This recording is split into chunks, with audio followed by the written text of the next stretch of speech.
Hello great people, Martin Unix here, and today I'm gonna bring you a tutorial on the 3 basic methods on how you can retighten your locks by interlocking method.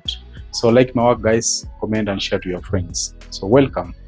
Alright, welcome guys. So we are going to do 3 methods which are basically the interlocking methods that are usually adopted whenever you are retightening your lock strands. So these are the most adoptive methods that most of the hairstylists use whenever they retighten their lock strands.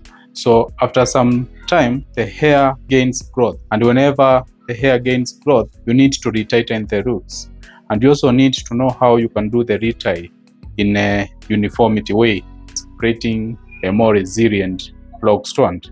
So let's kick off by doing a two-way interlocking method.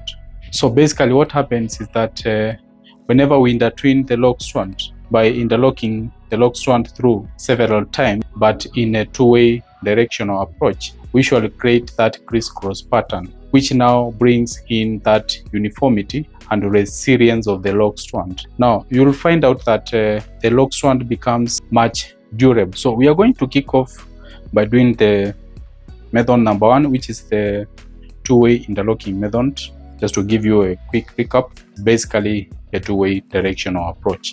So let's do it quickly guys. Insert your crochet at the roots, then slide your crochet backwards to where the locking part begins. Then go ahead, pick your tip.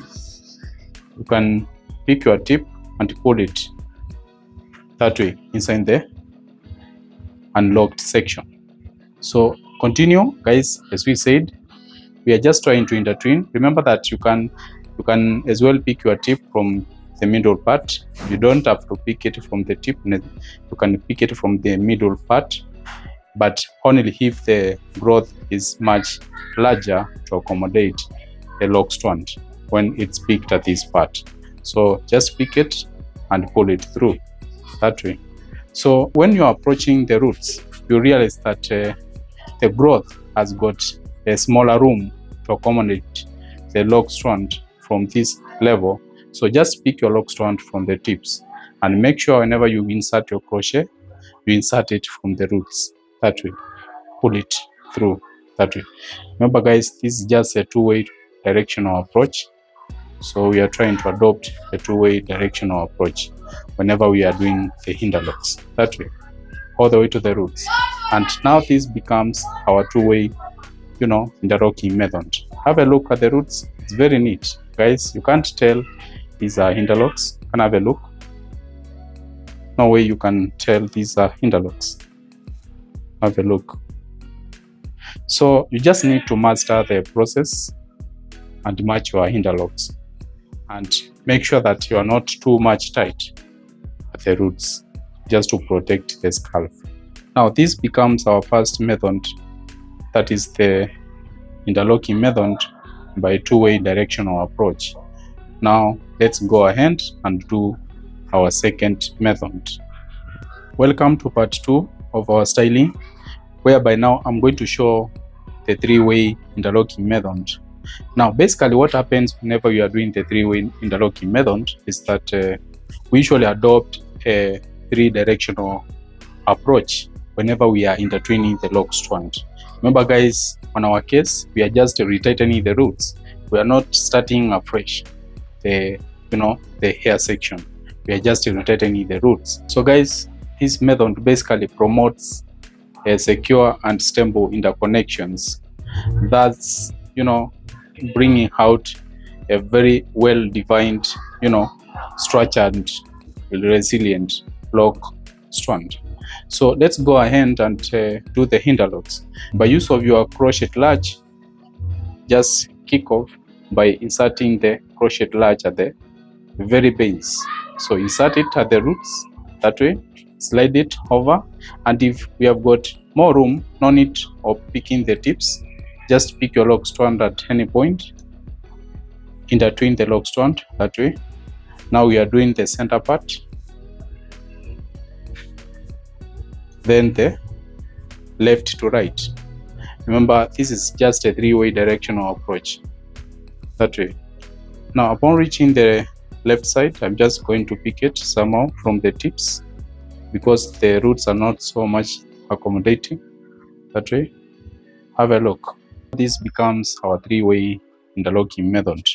This is the method that I usually adopt, but when it comes to this kind of technique, you need to apply some precision, and you also need to observe some patience. You need to observe some patience as well as, checking on your precision whenever you are doing the interlocks. So that was our method number 2, which is the three-way interlocking method.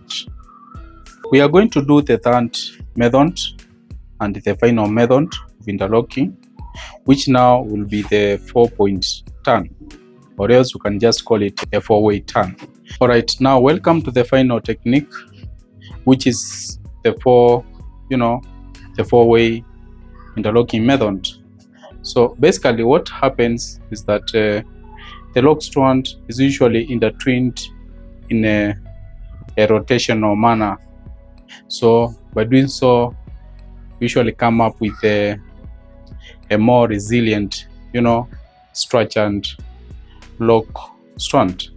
This is how we usually do the 4-point or else the 4-way interlocking method. On my case, I'm gonna kick off from the center. Make sure you insert your crochet latch and slide it towards the locked part. Pick your lock strand from any point if there is more room from the base to allow the interlocks. Then I'm gonna do it from the left side, that way. Remember guys, I'm doing a clockwise manner, and why am I doing it clockwise? Because we say that the method involves a rotational, way of intertwining the sections. So we have done from back upwards. Let's do it from this part, that is from the right side to the left side, that way. Now we are approaching the hand, and from this part I'm just going to do our final interlock. So this becomes our final interlock. So just pick it at the tip, pull it through the lock section, that way, and slide it through all the way to the roots. Have a look guys. And now this becomes our 4-way interlocking method. Just to give some elaborative tips when it comes to the 4-way directional approach, you realize that whenever we intertwine the lock strand, we usually do it in a rotational manner. Now that way guys, we give out a cylindrical touch to the locked section, thus giving a seamless and well-defined appearance of the lock strand. Over time, the hair strands will bounce back and disguise the interlocks. So this is another technique that you can adopt, which gives a nice touch when it comes to the locking techniques, that is. So guys, like my work, comment, share to your friends. Right, thank you guys for watching my tutorial to the end. I hope the tutorial was quite informative. For those who want to join my online classes, I have provided more information on the description.